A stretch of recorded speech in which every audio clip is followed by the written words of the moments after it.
세 가지로 정리를 해볼 수 있을 것 같아요. 첫 번째, 내 브랜드의 핵심 고객과 잠재 고객이 누구인가? 두 번째, 왜 경쟁사가 아닌 내 브랜드를 선택해야 하나? 세 번째, 5년 뒤, 10년 뒤에 브랜드 목표가 무엇인가? 라는 세 가지 질문으로 출발해 볼 수 있을 것 같습니다. 제가 많은 대표님들을 만나고 미팅을 하면서 느꼈던 부분이 이 세 가지에 대해서 굉장히 척척 대답을 잘 하시는 대표님들 대비 뚜렷이 못하는 대표님들은 브랜딩을 하거나 사업을 하시는데 막막하신 경우들이 많았었던 것 같아요.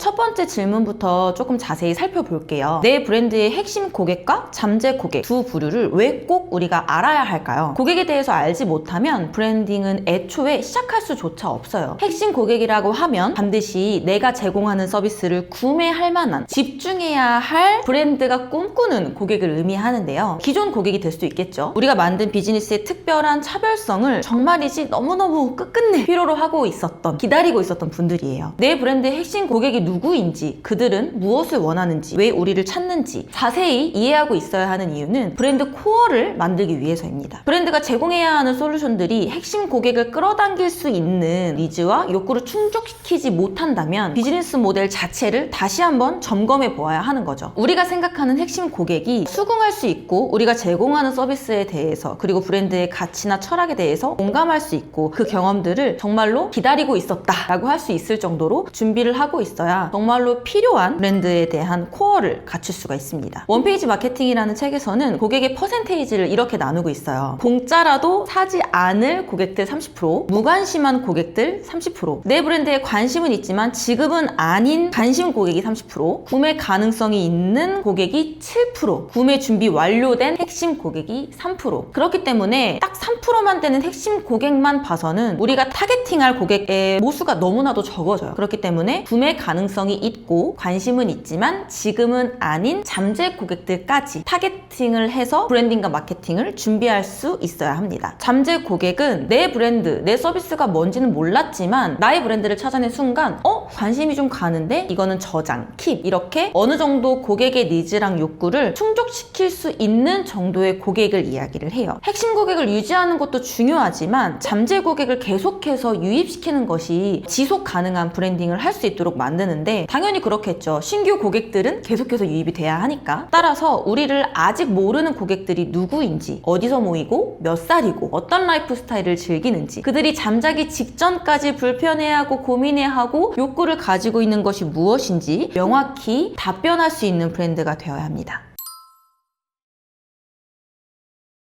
생각보다 그런 경우들이 굉장히 많아요. 저희가 작업을 하기 전에 대표님께 이제 여쭤보는 거죠. 똑같은 제품이 대표님의 브랜드 바로 옆에 있다라고 했을 때 대표님의 브랜드를 고객이 구매해야 되는 이유가 뭔가요? 라고 했을 때 조금 더 싸요. 저희는 조금 더 잘 만들어요. 품질이나 가격에 대한 부분들이 정말 미비하게 차이가 나는 것 말고는 이야기를 하지 못하는 경우들이 굉장히 많이 볼 때가 있어요. 사업을 시작할 때 기회가 많은 서비스보다는 돈이 되는 사업을 택하는 경우가 많기 때문에 그런 것 같아요. 따라서 경쟁사가 있어도 우리 물건을 잘 팔 자신이 차이는 경우가 굉장히 많아요. 한순간에 잘 팔 수는 있지만 당연히 짧은 사업의 생애 주기를 거치고 사라지는 브랜드들이 대다수인 거죠. 이 브랜드들은 다른 브랜드 대비 싸거나 많이 주거나 물건 자체의 어떤 승부를 보려고 하는데 가격을 낮추고 매출이 줄고 브랜드 값어치가 내려가는 악순환에 갇혀서 사업을 접게 되는 경우들 많이 보게 되는 것 같아요. 내 사업이 남들과는 다른 차별성을 서비스, 철학, 브랜딩적으로 가지려고 노력해야 합니다. 예를 들어서 인테리어 소품을 판매하는 대표님이에요. 사실 예쁘고 저렴하고 합리적인 가심비, 가성비가 모두 다 좋은 인테리어 소품 얼마나 많이 팔고 있나요? 그렇지만 여기서 남들과 차별성을 어떻게 만드느냐라고 했을 때 우리는 인테리어 소품을 판매하지만 가장 작은 홈테리어를 할 수 있도록 작은 스몰 공간에 대한 크리에이션을 해줍니다. 라는 부분도 어떻게 보면 경쟁사 대비 다른 차별성이 될 수 있겠죠. 똑같이 디퓨저 제품을 판매를 해요. 그런데 조금 더 저렴하게, 조금 더 품질이 낮게 보다는 어차피 고객이 봤을 때는 다 좋은 상품들이거든요. 그렇기 때문에 우리는 이 디퓨저를 고객에게 제공하는 입장에서 공간에 잘 어울리는 향을 조향해주고 커스터마이징 해드립니다. 라는 건 경쟁사 대비 우리를 선택해야만 하는 이유가 될 수도 있겠죠.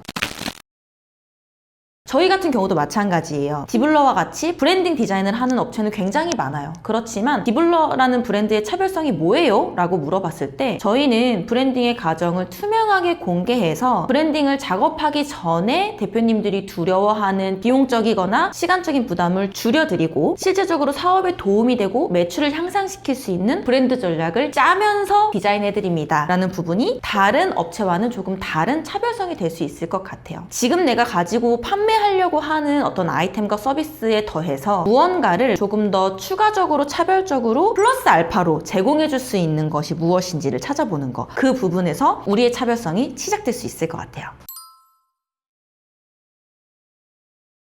마지막 확답할 수 있는 질문이 5년 뒤, 10년 뒤 목표로 얻을 수 있는 게 무엇일까요? 라는 부분인데요. 사실 어떻게 보면 누구나 생각해 볼 수는 있지만 확답을 내릴 수 있는 분들이 많지는 않을 것 같아요. 앞선 질문들보다 진부할 수 있지만 브랜드를 설계하고 전략을 짜기 전에 반드시 짚고 넘어가야 하는 부분이라고 생각을 합니다. 브랜드가 갈 수 있는 정말 수많은 방향들 중에 하나를 셀렉하고 집중하고 한 우물을 깊게 파기 위해서라고 보면 될 것 같아요. 사람에게 RSA라는 망상 활성계라는 게 있다고 해요. 일종의 뇌에 걸린 필터인데 내가 어떤 목표점을 정하면 내가 보고 듣고 느끼는 모든 감각이 이 필터를 거쳐서 행동으로 나타난다고 해요. 예를 들어 우리가 차를 사려고 생각을 하고 있으면 계속 좋은 차만 눈에 보이고 집을 사려고 생각하면 계속 좋은 집이 있나 공간만 눈에 들어오는 원리랑 같은 거라고 보면 되는 거죠. 목표를 정하면 그 목표가 동기를 주고 그 동기가 우리의 행동에 초점이 되고 이 목표를 향하게 되는 것에 집중할 수 있는 마인드와 육체를 만들어 주는 거죠. 사업도 마찬가지인 것 같아요. 내가 이 사업을 스몰 브랜드로 가져갈지 큰 대기업으로 만들 목표를 하고 있는지 글로벌로 진출을 할 건지 크리에이터 1인 기업으로서 운영을 할지 목표점에 따라서 우리 사업, 브랜드가 가야 할 방향 또는 마케팅에서 해야 할 이야기들, 제공해야 하는 정보들이 전부 다 달라지기 때문에 우리 목표가 어디인지를 명확히 단기적으로는 5년, 장기적으로는 10년을 정하고 가야 하는 방향에서 에너지를 한 방향으로 몰아주는 거죠. 10년 전에 디블러는요 1인 기업으로 성공하는 것이 목표였어요.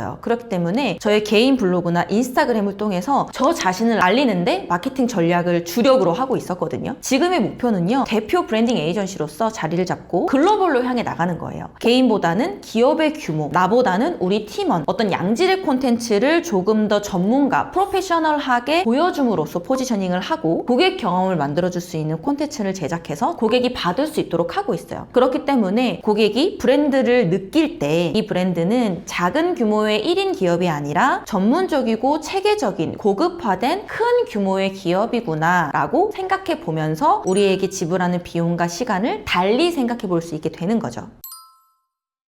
결론적으로 한번 정리를 해볼게요. 우리가 사업을 시작하기 전에 꼭 한번 확실하게 대답을 해봐야 하는 3가지 질문 오늘 이야기 드렸는데요. 첫 번째는 핵심 고객, 잠재 고객에 대하여 명확히 정의할 수 있고 그들을 위해 우리가 무엇을 해결해주고 경험시켜줄 수 있는지 답변해봐야 해요. 두 번째는 경쟁사가 바로 옆에서 막 바짝 쫓아와도 우리를 고객이 선택할 수밖에 없는 이유가 정확히 무엇인가? 브랜드 상향 평준화 시대에 좋은 기술과 괜찮은 가격은 당연한 것이고 나만 할 수 있는 게 아니에요. 내가 제공할 수 있는 특별한 가치의 서비스나 콘텐츠들을 플러스 알파로 찾아 넣어보는 거 중요하겠고요. 세 번째로 5년이나 10년 뒤 단기적 목표와 장기적 목표를 정해서 브랜드가 가야 하는 방향을 아주 뾰족하게 정해보는 거죠. 그 방향 안에서 브랜드의 여정이 생길 거고 브랜드가 가야 하는 길에서 필요한 디자인과 마케팅 전략을 조금 더 효율적인 에너지를 쏟을 수 있는 방향으로 몰아주는 거가 필요할 것